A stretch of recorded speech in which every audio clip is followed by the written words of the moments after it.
क्या आपने कभी सोचा है कि भगवान शिव का गला नीला क्यों है? उन्हें नीलकंठ क्यों कहा जाता है? क्या ये सिर्फ एक प्रतीक है या इसके पीछे छिपा है कोई भयावह रहस्य? आज मैं आपको सुनाने जा रहा हूँ एक ऐसी अद्भुत और रहस्यमयी कथा जिसने ना सिर्फ देवताओं और असुरों की किस्मत बदली बल्कि पूरी सृष्टि का भविष्य तय किया। एक ऐसी कथा जिसमें भगवान शिव ने अपने प्राणों की बाजी लगाकर ब्रह्मांड की रक्षा की। तो आइए चलते हैं उस कालखंड में जब देवता और असुर एक साथ खड़े थे अमृत पाने के लिए। पुराने समय की बात है। देवता और असुरों के बीच सदियों पुराना युद्ध चला आ रहा था।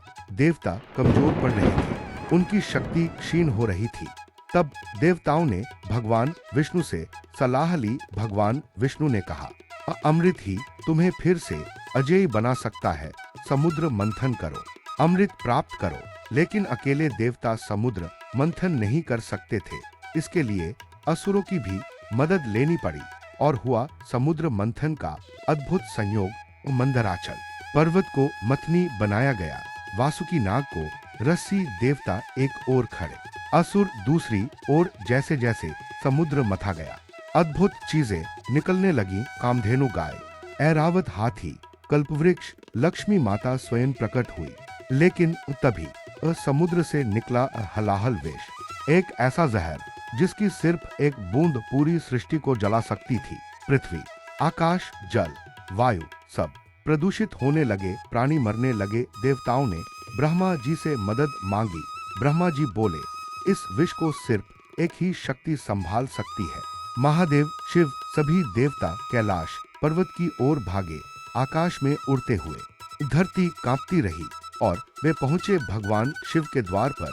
शिव समाधि में लीन थे। देवताओं ने हाथ जोड़कर पुकारा, हे महादेव, हे त्रिलोकेश्वर, हमारी रक्षा करो।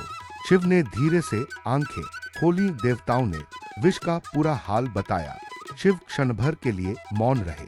फिर उन्होंने कहा, अगर इस विष को रोका नहीं गया तो सृष्टि समाप्त हो जाएगी, कोई जीवित नहीं बचेगा। और तब शिव ने एक निर्णय लिया, एक ऐसा निर्णय जो देवताओं को भी अचरज में डाल गया। शिव ने स्वयं कहा, मैं इस विष को अपने भीतर ले लूंगा ताकि सृष्टि बच सके।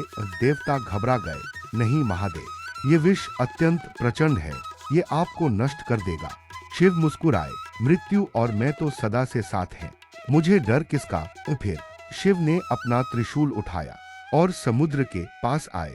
उन्होंने अपने दोनों हाथ फैलाए और पूरा विष अपने हाथों में समेट लिया। शिव ने बिना एक क्षण की देरी किए सारा विष पी लिया। जैसे ही विष उनके कंठ से नीचे उतरने लगा, पृथ्वी कांपने लगी। वह विष इतना प्रचंड था कि अगर उनके पेट तक पहुंच जाता तो स्वयं शिव भी जहर के प्रभाव से तप्त हो उठते। तभी मां पार्वती दौड़ पड़ी। उन्होंने शिव जी के गले को अपने हाथों से पकड़ लिया। उन्होंने कहा, नहीं प्रभु, मैं नहीं चाहती कि ये विष आपको कोई कष्ट दे। मैं इसे आपके कंठ से आगे नहीं जाने दूंगी। मां पार्वती के हाथों की शक्ति से वो विष शिव के कंठ में ही अटक गया। वो विष वहीं स्थिर हो गया और उनका कंठ हो गया नीला। तभी से शिव कहलाए नीलकंठ महादेव। लेकिन कहानी यहीं खत्म नहीं होती। उस विष की शक्ति इतनी थी कि शिव का शरीर तपने लगा, उनकी सांसें गर्म हवा जैसी। उनके माथे से पसीने की बूंदें गिरने लगी। एल देवता घबरा गए।